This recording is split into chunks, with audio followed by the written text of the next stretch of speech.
Greetings, YouTube. The Doctor is in. Dr. Urias Papers here, coming at you with another commentary on Dungeons and Dragons. And today we're talking about the spell Dominate Monster. We're giving this one a C. I just don't like the spell. It doesn't have a great flavor to me. I don't see the utility, and I think that as far as being worth taking a spell choice for a 4th level spell, there are better spells at 4th level that we have already seen, many of them, that these classes can already take. So that puts it down pretty far on the list. But don't forget to hit that subscribe button. If you like this video, hit the like button. And if you have any questions or comments, please leave a question or a comment. All right, so it is a 4th level spell that is usable by druids, sorcerers, nature domain clerics, oath of conquest paladins. Okay. The Archfey,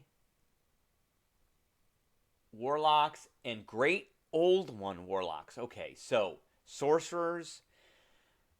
Why? I don't know. Why Wizard is not on the list? Again, I'm going to bring this up. This is another one of these where we get a sorcerer that can use it and not a wizard. Some spells wizards can use that sorcerers can't use. Some spells sorcerers can use that wizards can't use. I don't know how they made those decisions. Druid and Nature Domain and the Archfey, those all make sense to me. Oath of Conquest Paladin doesn't really make sense. It's like they thought, well, we need to put a spell on the list, so we'll just put this one on. And the Great Old One, Warlock, that doesn't make any... like, I'm being spoken to by Cthulhu, that doesn't make any sense to me at all. So, there are other 4th level spells that probably should be on the list, but they're on the list. Okay, so one action has a range of 60 feet, verbal and somatic component. This is one of the things. The next thing is one of the things I really don't like about this spell. It's a 4th level spell that is concentration, and it only lasts for a minute. So it's a wisdom save. There is that. So you attempt to beguile a beast. It's got to be a beast you can see within range. It's got to make a wisdom save, or it's charmed. Now, charmed is not the condition you think that it is. You have advantage on ability checks to interact with it socially, and it can't target you, and it can't attack you. So, but not your companions. So if you're in a fight with a beast, and you cast this spell, it's still going to be mad at your companions, and it can still go after them, and there's nothing that it's just not going to go after you. Now, while the beast is charmed, you have a telepathic link with it as long as the two of you are on the same plane of existence.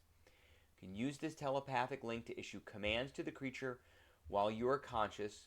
No action required. So you cast this spell, it takes an action to cast it, and then you start giving it commands, which the beast does its best to obey. You can specify a simple and general course of action.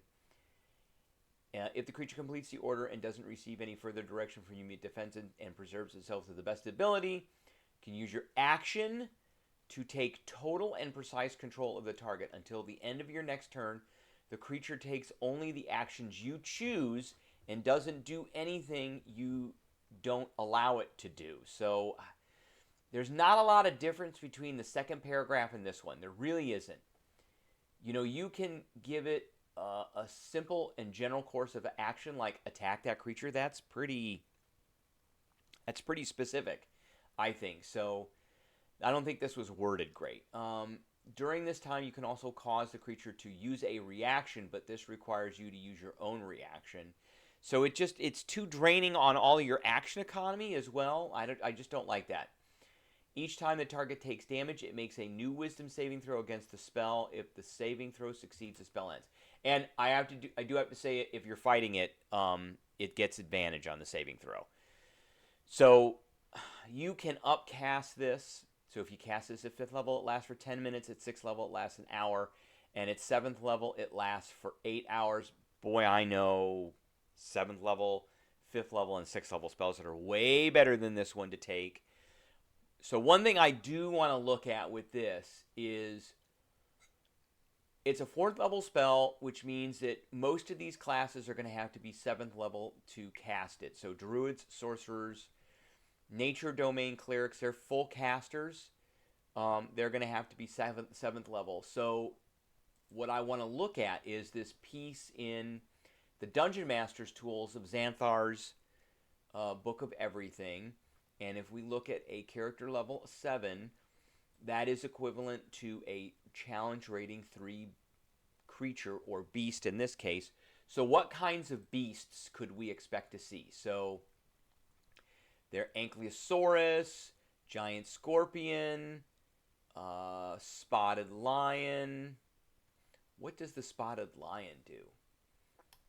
66 hit points. It has 1 action. Rend. What? Okay. Wow. That's pretty bad. Okay. Elephants are, so these are challenge rating 4s. Giant coral snake, giant stegosaurus. And then we get to the 5s. So you could be fighting anywhere from 3 to like 6s. So, or 7s. Hulking crab, triceratops, giant ape. Giant apes are actually pretty good. They get multi-attack, 2 fists. They do 3d10 plus 6 damage. That's pretty good. They've got a +1 on their wisdom saving throw. That's it. Is there any other? Yeah, that's the only 7 is a giant ape, and I think it's huge sized. It is huge size. So there are a fair number of things that you could take control of, but you got to do it right away before you start combat. Because if you don't, then they have disadvantage. They have advantage on that saving throw, and you want them to fail. So, again, I just don't think that this is the best spell choice for a 4th level spell to fill a slot with, because all these classes get a limited number of spells they either know or prepare. So that's what I got for everybody today. I appreciate everybody tuning in, and I will catch everybody later.